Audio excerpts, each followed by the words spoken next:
gieo dinh cầm cơ xây ngầm lâu mít na cả ve dinh lung cả tí bên nắng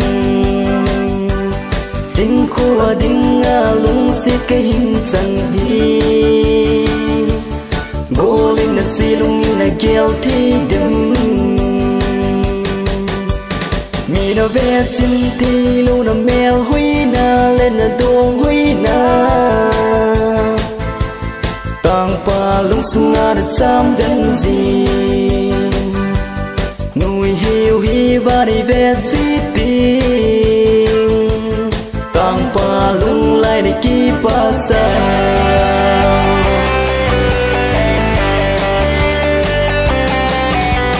tu lại cô hăng hồ na mèo huy na gì năn do là năn duy lệ dòng tâm minh tê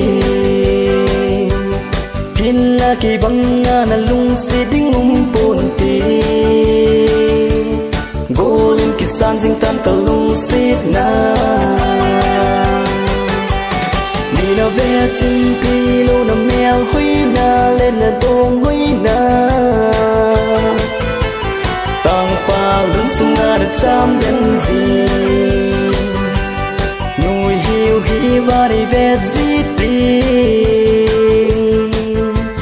tang pa lung lại là kí pa sa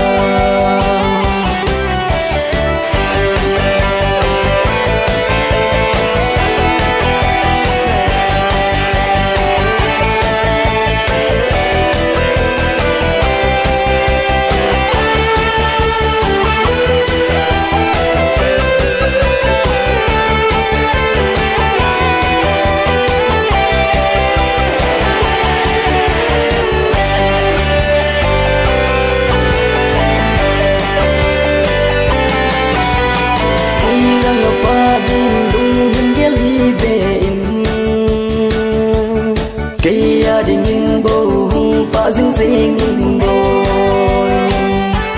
xịt lia đắng bận lung xịt đắng kinh lâu ê ô cả lung xịt nè tí dinh ta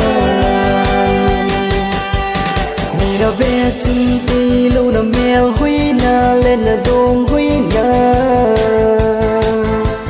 tang pa lung sung na chăm đến gì